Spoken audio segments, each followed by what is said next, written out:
बिस्मिल्लाहिर्रहमानिर्रहीम अस्सलाम वालेकुम। कैसे हैं आप सब? उम्मीद करते हैं सब ठीक-ठाक होंगे। अल्हम्दुलिल्लाह अल्लाह पाक के फज़ल व करम और आप सबकी दुआओं के सदके मैं बिल्कुल ठीक-ठाक हूँ। आप लोगों में से हर किसी ने सुना होगा नबी पाक सल्लल्लाहु अलैहि वसल्लम के पास एक औरत आई अपने बच्चे को लेकर और कहा नबी पाक सल्लल्लाहु अलैहि वसल्लम ये बच्चा जो है ना वो बहुत ज़्यादा गुड़ खाता है तो आप इसे मना कर दें। तो रसूलुल्लाह सल्लल्लाहु अलैहि वसल्लम ने फरमाया आप इसे कल लेके आना।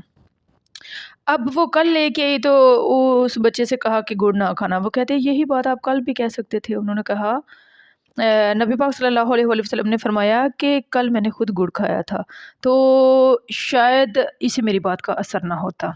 हुँ। अब आप में से बहुत सारे लोग कहते हैं कि बाजी नवीदा आप बताएँ कि हम कौन-सा बिज़नेस कर सकते हैं, कौन-सा कारोबार कर सकते हैं। बाजी नवीदा ने खुद कोई बिज़नेस नहीं किया, इसलिए मैं आपको बता तो दूँगी लेकिन आप मेरी बात में कोई असर नहीं होगा। हुँ।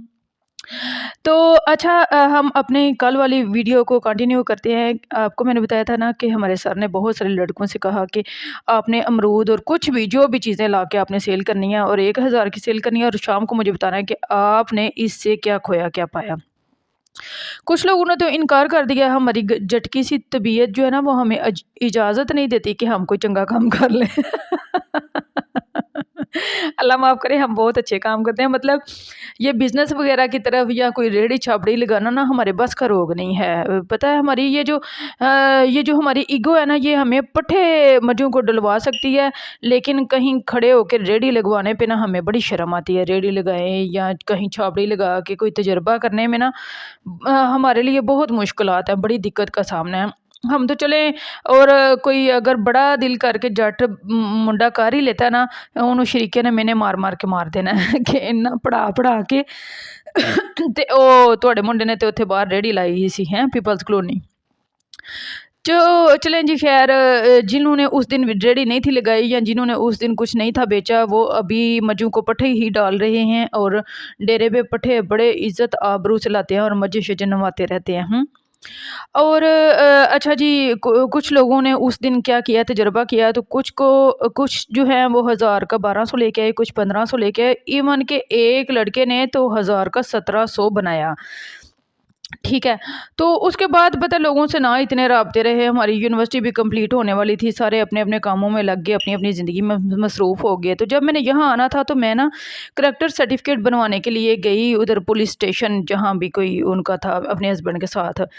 बड़ी लंबी लाइन थी तो हम लोग भी उधर खड़े हुए थे, पता नहीं कितने लोग अपने मुल्क के कवानीन से तंग होके ना तो बाहर निकल रहे थे। तो सबको बाहर निकलने के लिए आपको पता है करैक्टर सर्टिफ़िकेट की तो ज़रूरत पड़ती है। तो मैं भी उधर अपने हस्बैंड के साथ खड़ी थी, तो एक लड़का हमारे पास आया तो वो कहता है अगर मैं गलत नहीं हूँ तो आप बाजी नवीदा। मैं शुरू से ही बाजी नवीदा हूँ। तो क्लास वाले भी बड़ी इज़्ज़त देते थे, बाजी नवीदा ही कहते थे। मैंने थोड़ा गौर किया तो मुझे याद आ गया, उसका नाम नहीं था याद आ रहा, शक्ल उसकी याद आ गई थी, ये हमारी क्लास के। अच्छा वो पुलिस में लग गया था और उसने चले जी जैसे-तैसे हमारा कोई 15-20 मिनट में वो काम करवा के, तो फिर मैंने उससे पूछा बाकी जी हमारी क्लास के लड़के क्या करते हैं? तो उसने मुझे बताया कि जिन लोगों ने उस दिन अमरूद बेचे थे, वो आज माशाल्लाह अपने बहुत ही अच्छे काम कर रहे हैं। एक लड़के ने तो अपना जूते का कारखाना बना लिया है और एक ने जूते की सॉरी फैक्ट्री बनाई है, वहाँ कोई रॉ माल जो है ना मटीरियल लाता है और उसे गंढ जोड़ करके ना तो फिर जो है ना बाज़ारों में देता है। ठीक है, उसके अलावा उसने एक और लड़का हमारी क्लास का उसका उसने बताया कि वो उसने कपड़े की बहुत बड़ी फैक्ट्री में अपना हिस्सा डाल के तो अब माशाल्लाह वो 1 महीने का लाखों कमा रहा है।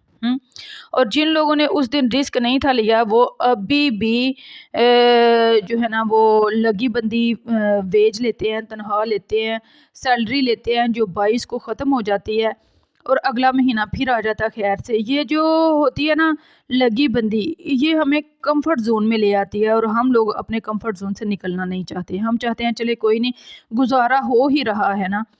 लेकिन ये है कि नौकरी से ख़ानदान तो पल जाते हैं लेकिन नस्लें नहीं पलती।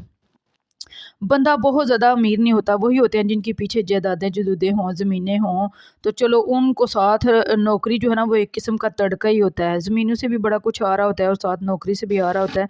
उनके लिए नौकरी जो है ना वो फ़ायदेमंद है। बाकी जो लोग हैं वो कोशिश करें छोटा सा स्टेप लें, छोटे से काम से शुरू करें। इंशाल्लाह ताला अल्लाह ताला आपके लिए आसानियाँ पैदा करेगा। और कल मैं आपको लाज़मी बताऊंगी कि इन छोटे छोटे कामों में आप कौन से काम स्टार्ट कर सकते हैं। प्रैक्टिकली तौर पे बहुत सारे लोगों की आपको मिसालें भी दूंगी। अपना बहुत सा ख्याल रखना, मुझे दुआ में याद रखना। अल्लाह हाफिज़, अस्सलाम वालेकुम।